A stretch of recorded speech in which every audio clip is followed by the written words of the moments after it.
Boa noite. Trânsito lento e congestionamentos fazem parte da rotina de milhares de recifenses. Mais de 600 mil veículos circulam na cidade. Para tentar melhorar a mobilidade, a Prefeitura do Recife estuda a implantação do rodízio de veículos nos horários de pico. O assunto divide opiniões. O rodízio é uma saída para o trânsito caótico da capital? Serão feitos investimentos em transporte público para deixar o carro em casa? Rodízio de veículos é o tema do Opinião Pernambuco de hoje. E participam do nosso debate o coordenador da Associação Metropolitana de Ciclistas do Grande Recife e membro do Grupo Direitos Urbanos, Érico Andrade. O doutor em Planejamento e Transporte Urbano e professor de Engenharia da UFPE, Oswaldo Lima Neto. Nosso terceiro convidado é o vereador do Recife pelo PPS, Raul Jungmann, que agora há pouco entrou em contato com a nossa produção, disse que está a caminho, então a gente aguarda a chegada dele para poder incluí-lo aqui nesse nosso debate. Bem, então como a gente não pode ainda trazer a questão política no primeiro momento do debate, né, por conta da ausência ainda do vereador, a gente quer saber tecnicamente o que é um rodízio e até que ponto isso realmente é solução para o trânsito de uma cidade. Vamos começar com a palavra do professor Oswaldo Lima Neto. Existem 3 exemplos de rodízio mundialmente famosos. Um é o de São Paulo, outro é do México, outro é da cidade de Bogotá. O México introduziu o rodízio mais por uma questão de poluição do que propriamente de congestionamento. E São Paulo também inicialmente por questão de poluição, mas em seguida por questão também de congestionamento. Bogotá, diferentemente desses outros 2, teve rodízio somente na hora do pico, os outros 2 eram ao longo do dia, e de certa forma dos 3 foi o que deu o melhor resultado. Os outros 2 deram um pouco resultado porque simplesmente as pessoas adquiriram mais carros. E no caso do México foi pior ainda, porque como era para combater a poluição, eles queriam comprar carros mais baratos para poder circular naqueles dias que eram proibidos com o carro que eles dispunham, compraram carros mais antigos, velhos, o que agravou ainda mais o problema da poluição. Hoje em dia, ou seja, isso foi, obviamente, os veículos foram melhorando um pouco em termos de combustão e tudo, e motores mais econômicos e menos poluentes. Isso foi reduzindo, eles foram tirando esses veículos da limitação do rodízio na questão da Cidade do México. Hoje, praticamente, só existe uma redução lá em torno de 7% mais dos veículos antigos. O caso de São Paulo também se deu esse processo, ou seja, as pessoas começaram a adquirir mais veículos para poder driblar o pedágio. No caso de Bogotá, eles tentaram evitar um pouco isso, aumentando o número de dígitos. No caso de Bogotá, era 4 dígitos, né, por dia, e cada ano mudavam esses dígitos, para tentar pelo menos dificultar, vamos dizer, a compra de um veículo com placa diferenciada. Por que Bogotá deu uma solução melhor, um resultado melhor? Porque foi feito num bojo de uma série de mudanças. Melhoraram bastante o transporte público, com a implantação de um transporte chamado Transmilênio, que ganhou fama mundial, implantaram 300 quilômetros de ciclovia, melhoraram o espaço público, ou seja, no bojo de todas essas transformações, foi introduzido esse rodízio. Foi o que deu o melhor resultado. Porém, na realidade, nenhum dos 3 veio para ser solução para o problema real. Érico, a questão está posta, né? Como a gente falou, inclusive, na abertura, existem controvérsias, né? Tem opiniões que são a favor de um rodízio, tem pessoas que são totalmente contrárias a um rodízio. Qual é a opinião do grupo Direitos Urbanos, né, do qual você participa, sobre essa questão do rodízio? Claro que as opiniões também do nosso grupo elas são divergentes. Entretanto, eu gostaria de destacar primeiramente que o carro, por mais que você tenha um tratamento de melhora da combustão, do processo, diríamos assim, de uso do combustível do carro, ele é sempre inviável ecologicamente. Ou seja, não tem um carro ecologicamente correto. Isso é diríamos assim, uma falácia, porque o carro, para se produzir um carro, o consumo de energia que gasto é absurdo. O carro polui, o carro consome o material, o petróleo, tudo isso, que é um recurso que um dia vai acabar e a gente está sem planejar isso, de maneira que o carro, do ponto de vista ecológico, ele não é diríamos assim, algo para ser levado em consideração como um elemento que pode ser renovado ou melhorado. Não, ecologicamente o carro é um problema. Agora a gente precisa por carro para várias coisas, né? As pessoas se deslocam por carro. E com relação à questão do rodízio especificamente, eu acho que não deve se discutir se é a favor ou contra simplesmente. Eu acho que o ponto é se essa medida ela tem sentido ou não, ou ela é inócua. O professor citou 3 exemplos, né? 2 deles, Cidade do México e São Paulo, são cidades completamente mal planejadas, desorganizadas.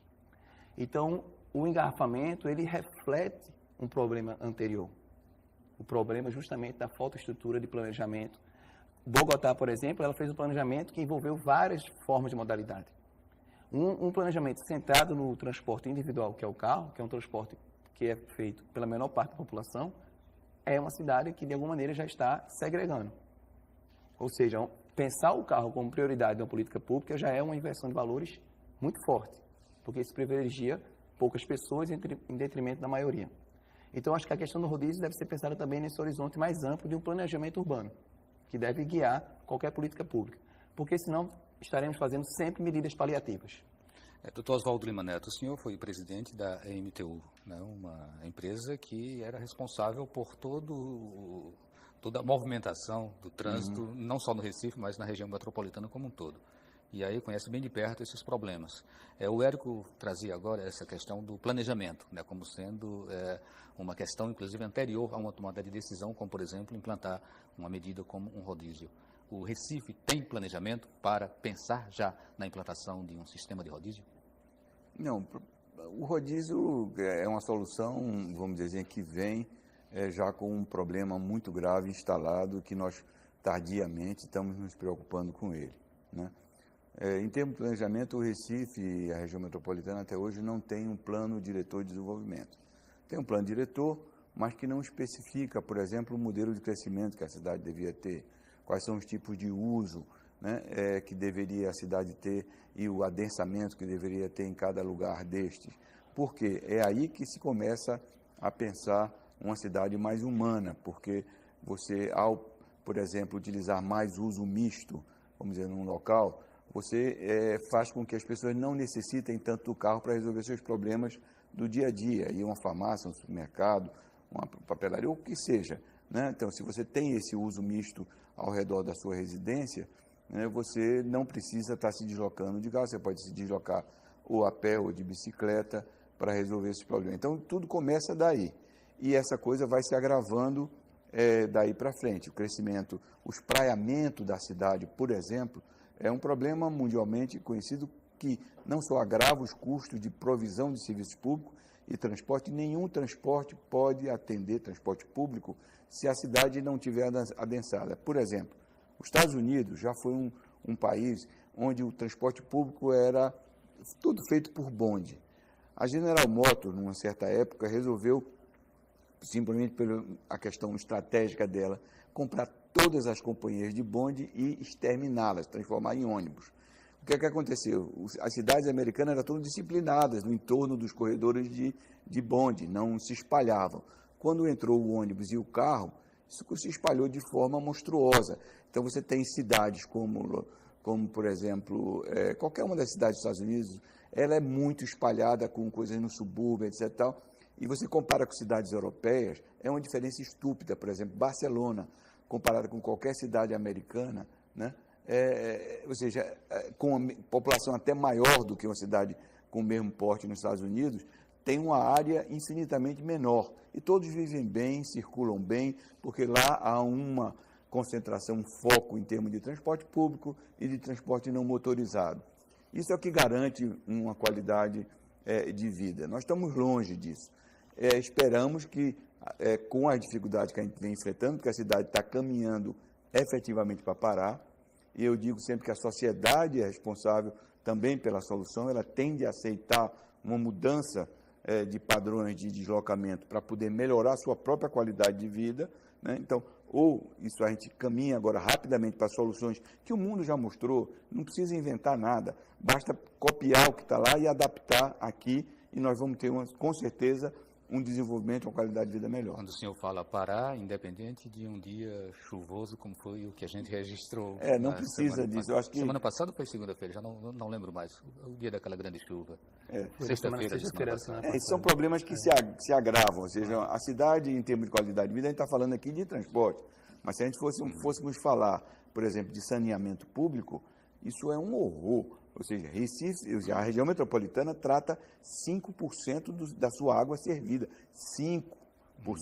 Se você comparar com qualquer lugar do mundo, isso é África, isso é submundo. Certo, Érico? Eu acho que o professor tocou numa questão importante, que é a questão de como algumas cidades, as cidades brasileiras, foram planejadas em função dos carros. Os carros, eles, de fato, espalham mais a cidade. As pessoas começam a fazer deslocamentos maiores. E o problema disso é que, do ponto de vista ecológico, a questão da cidade mais densa, ela é muito mais racional. Em outras palavras, é muito mais fácil controlar os recursos que nós temos numa menor área. E a grande questão é qual modelo que Recife quer adotar. Recife pode seguir, por exemplo, Barcelona, como o professor falou, Paris, ou a gente quer seguir esse modelo caótico de São Paulo, da Cidade do México, que tem uma dificuldade estrutural de alguma maneira, valorizar outras formas de modalidade. Veja, São Paulo está fazendo todo um esforço de fazer metrô, que é uma solução essencial para o trânsito, né? Para o trânsito das pessoas. Então, acho que a grande questão consiste em pensar mesmo em que medida a política pública deve estar pautada no uso do carro. Ou seja, eu acho que a questão central é mudança de valores, inverter os valores. Porque para inverter os valores, por exemplo, para que a pessoa faça um transporte intermodal, por exemplo, usando o carro para um deslocamento e depois a bicicleta, né? Tivemos hoje a instalação de várias bicicletas de aluguel, exatamente hoje no Recife. Para que haja isso, é necessário que as pessoas mudem a cultura. É necessário que as pessoas respeitem a bicicleta. É necessário que as pessoas se sintam seguras no uso da bicicleta. E quem é o maior obstáculo para o uso da bicicleta é justamente o carro. Para vocês terem ideia, uma das estações dessas bicicletas de aluguel, ela foi instalada na calçada do 13 de maio. Por que não instalaram essa estação na rua? Para ocupar 2 vagas de carro, 3 no máximo. A prefeitura não deixou. A gente precisa fazer um intervalo, nosso intervalo é rápido, a gente lembra que você pode participar do programa com comentários, dando sua opinião, ou trazendo perguntas através do telefone 34236836, pelo e-mail opiniãotvu@gmail.com e também pelo Twitter, @opiniãopr. E a gente volta dentro de um instante.